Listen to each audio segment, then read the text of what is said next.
dahil wala akong magawa, samahan niyo ako magluto ng salmon. At ito yung mga ingredients: kamatis, butter, yung garlic, at saka yung ginger. Alright, tunawin natin ang butter. Pagkatapos ay ilagay natin yung bacon. Igigisa natin to hanggang maging brown.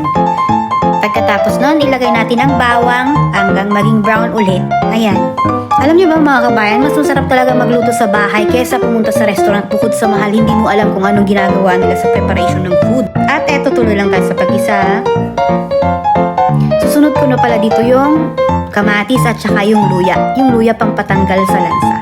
Ayan na nga, pagmamantikayan natin to at saka ihihiwalay natin yung spices sa mantika. Yung mantika, yun yung gagawin natin na pagpreprituhan ng salmon.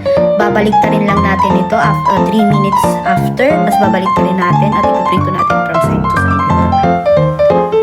Tapos balik tayo dun sa sinabi ko na mas mahal ang restaurante tapos konti lang yung serving. At least dito, di ba? Dalawa. Bonggang bongga. Ayan na nga, napakasarap nito mga kabayan. I-try nyo din.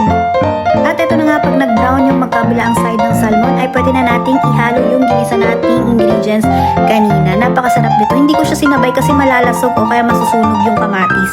Kaya pinagkahiwalay ko talaga sila. At ito nga yung mas nagpapasarap dito, yun yung linalagyan ko siya ng beer para mas lumabas yung lasa at mas medyo manamis-namis siya. I-try nyo din. Tapos ipapakulo nyo lang to ng siguro mga 5 minutes. At yan na, nag-caramelize na yung beer. So, okay na yan. Okay na to. Bye!